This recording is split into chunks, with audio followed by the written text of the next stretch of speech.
రక్తం ఏరులై పారుతోంది. చిన్నారులు, మహిళలు, వృద్ధులు అన్న తేడా లేకుండా అమాయక పౌరులు పిట్టల్లా రాలుతున్నారు.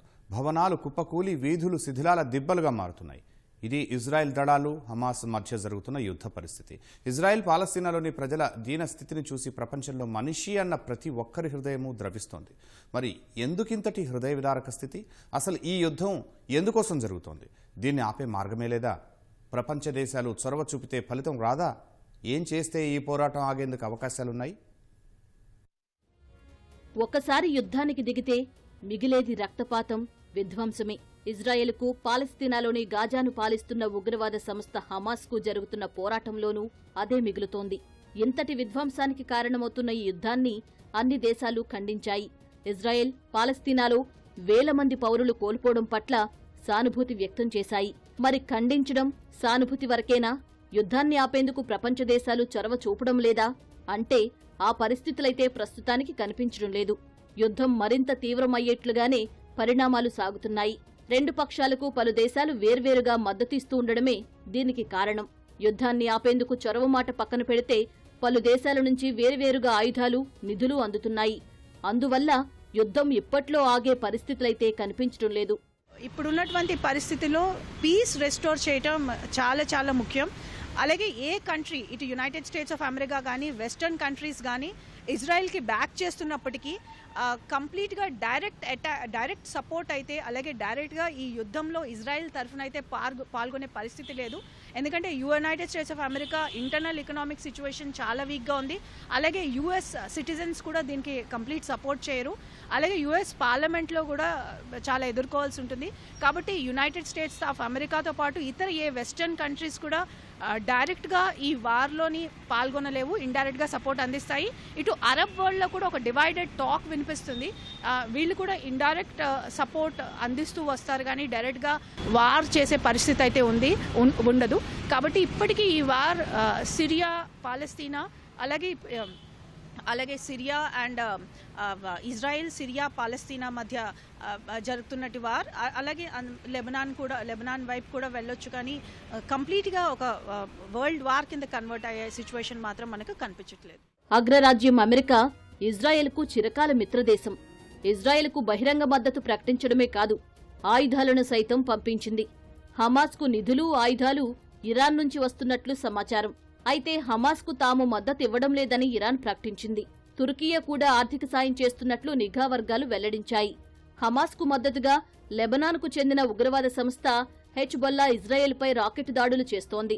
సిరియాలో తలదాచుకుంటున్న పాలస్తీనా హమాస్ దళాలు కూడా ఇజ్రాయెల్పై దాడులు జరుపుతున్నాయి.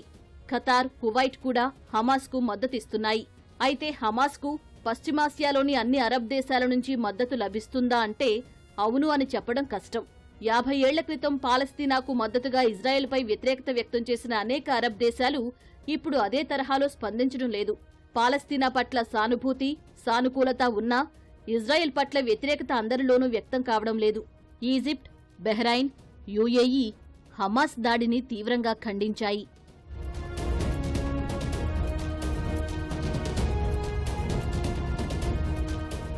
ఇజ్రాయెల్, హమాస్ యుద్ధంలో సౌదీ అరేబియా లౌక్యంగా, తటస్థంగా వ్యవహరిస్తూ ఉండగా బుధవారం కీలక పరిణామం చోటు చేసుకుంది.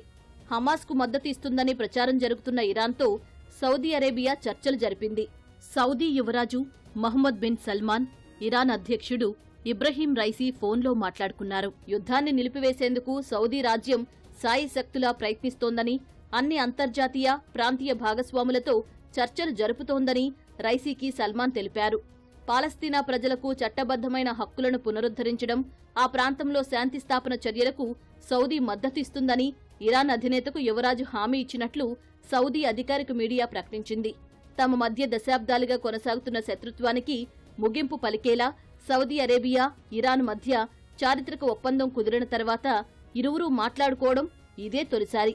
ఇక శాంతి దిశగా రష్యా అధ్యక్షుడు పుతిన్ కూడా ఓ ప్రకటన విడుదల చేశారు. ఇజ్రాయెల్, పాలస్తీనా మధ్య శాంతి నెలకొల్పేందుకు ఇరుపక్షాలతో సంప్రదింపులు జరుపుతున్నట్లు తెలిపారు. ఘర్షణలు ఇతర ప్రాంతాలకు వ్యాపించకుండా సమస్యను పరిష్కరించేందుకు రష్యా కీలక పాత్ర పోషించాలని భావిస్తున్నట్లు తెలిపారు. యుద్ధాన్ని ఆపేందుకు ఇప్పటి వరకు వచ్చిన ప్రపంచ దేశాల చొరవ ఇది మాత్రమే. ఇప్పుడు ఉన్నటువంటి ఈ పరిస్థితిలో యునైటెడ్ నేషన్స్ ఆర్గనైజేషన్ ఏం చేస్తుంది, చాలామందికి ఎదురైన ప్రశ్న ఇది. అయితే United Nations Organisation 7th October ఒక మీటింగ్ పిలిచింది యుఎన్ సెక్యూరిటీ కౌన్సిల్ పర్మనెంట్ మెంబర్స్తో. యుఎన్ సెక్యూరిటీ కౌన్సిల్లో పర్మనెంట్ మెంబర్స్గా యునైటెడ్ స్టేట్స్ ఆఫ్ అమెరికా, అలాగే యూకే, ఫ్రాన్స్, చైనా, రష్యా ఉన్నాయి. అలాగే 15 మెంబర్స్తో కూడిన యుఎన్ సెక్యూరిటీ కౌన్సిల్లో చాలామంది నాన్ పర్మనెంట్ మెంబర్స్ కూడా ఉన్నారు. అయితే యుఎన్ సెక్యూరిటీ కౌన్సిల్లో ఉన్నటువంటి పర్మనెంట్ మెంబర్స్ యుఎస్, అలాగే ఫ్రాన్స్, యూకే, వీళ్ళు ముగ్గురు కూడా ఇటు ఇజ్రాయెల్ని సపోర్ట్ చేస్తున్నారు, అలాగే రష్యా, చైనా ఇటు పాలస్తీనా వైపు ఉన్నారు. కాబట్టి 7th అక్టోబర్ జరిగిన మీటింగ్లో అందరూ కూడా ఒక సింగిల్ కంక్లూషన్కి రాలేకపోయిన పరిస్థితి మనకు చూస్తున్నాం. అలాగే యుఎన్ సెక్యూరిటీ కౌన్సిల్ ప్రకటించినటువంటి సిచ్యువేషన్. అలాగే యుఎన్ సెక్యూరిటీ కౌన్సిల్ తన వెబ్సైట్లో కూడా మేము హ్యుమానిటేరియన్ సపోర్ట్ ఇస్తున్నామని ప్రకటించింది, కానీ ఏ ఇతర ప్రకటనలు మనకు కనిపించలేదు. ఇప్పుడు రష్యా ఉక్రెయిన్ వార్ ఆల్రెడీ జరుగుతుంది కాబట్టి యుఎన్ సెక్యూరిటీ కౌన్సిల్ ఎలాంటి కంక్లూషన్కి రాలేదు. ఆ వార్ అలా కొనసాగుతూనే ఉంది. మరొక వార్ కూడా వచ్చింది. కాబట్టి దీన్ని కూడా ఇప్పటి సిచ్యువేషన్లో యుఎన్ సెక్యూరిటీ కౌన్సిల్ కూడా ఏమీ చేయలేని పరిస్థితి అని మనం అందరూ గమనించాలి. ప్రపంచ దేశాల వైఖరి ఎలా ఉన్నా ఇజ్రాయెల్ హమాస్ యుద్ధాన్ని ఆపేందుకు మార్గాలే లేవా అంటే ప్రయత్నిస్తే ఉన్నాయి. అదెలాగో తెలుసుకోవాలంటే ముందు యుద్ధానికి దారితీసిన పరిస్థితులు తెలియాలి. అరబ్బులతో కూడిన పాలస్తీనా, యూదులతో కూడిన ఇజ్రాయెల్ ఒకప్పుడు కలిసే ఉండేవి. తమ వర్గాలకు మాతృదేశ భావనతో దశాబ్దాల క్రితం నుంచే యూదులు, అరబ్బులు ఘర్షణకు దిగుతూ వస్తున్నారు. ఈ క్రమంలో ఐక్యరాజ్య సమితి 1948లోనే ఓ పరిష్కారాన్ని సూచించింది.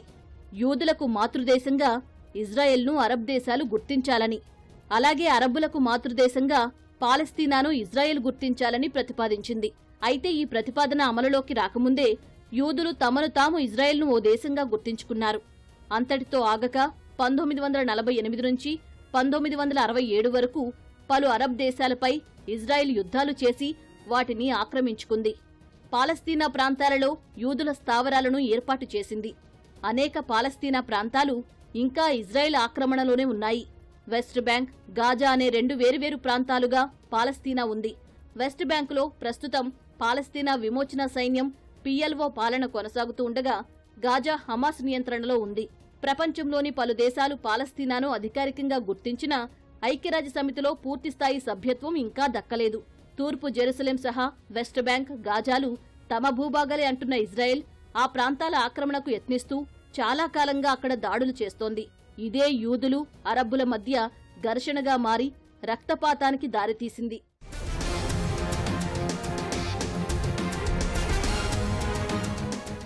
వేల మంది ప్రాణాలను బలి తీసుకుంటున్న ఇజ్రాయెల్ హమాస్ యుద్ధం ముగియాలంటే 2 పక్షాలు బెట్టు వీడాలి.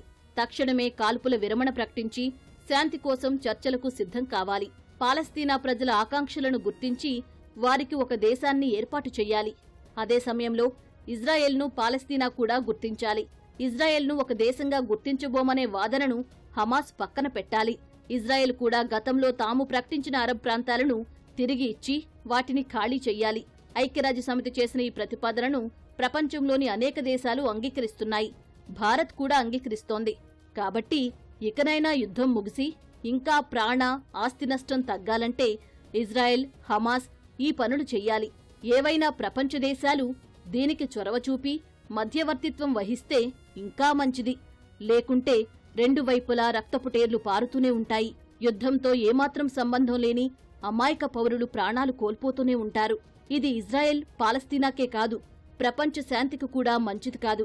అందువల్ల పౌరుల ప్రాణాలు కాపాడడం సహా అందరి శ్రేయస్సును దృష్టిలో ఉంచుకుని ఇజ్రాయెల్, హమాస్ చర్చలకు ముందుకు వస్తేనే శాంతికి ఏకైక మార్గం.